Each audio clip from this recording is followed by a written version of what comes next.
pushed out on social media about doing away with mail-in ballots and potentially electronic voting machines. Can you expand on that and how important Well, this is a very off-topic, just really quickly. Mail-in ballots are corrupt. Mail-in ballots, you can never have a real democracy. Oh yeah, we're gonna talk about it.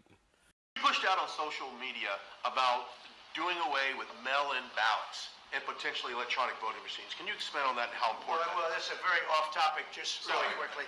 Mail-in ballots are corrupt.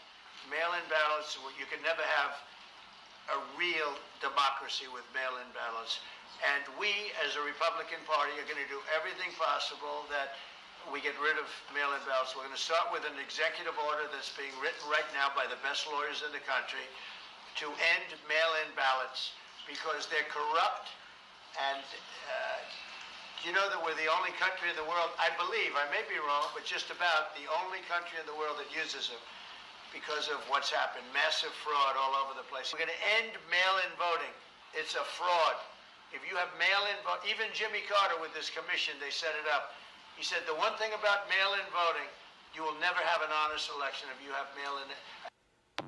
Did you guys know that soldiers mail in their votes? Disabled people, the elderly, people who work during the day. You know, no, I'm going to start off by saying this. I would be less concerned about their taking away mail-in ballots if they made it easier for people to vote at the ballot.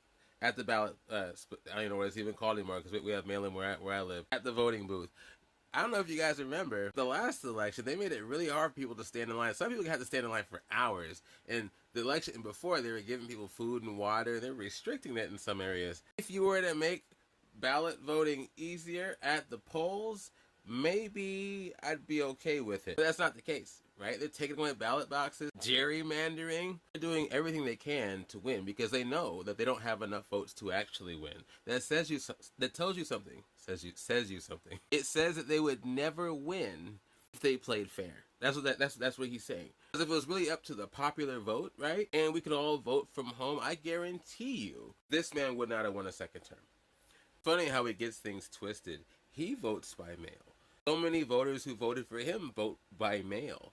34 countries, including Australia, Canada, the UK, allow for mail-in voting. 100 of them, around 100, allow for people to mail-in vote while they are abroad. So why have red states gerrymander their districts? Why have such a restriction on voting? Because he knows he's doing a terrible job and he doesn't want to lose that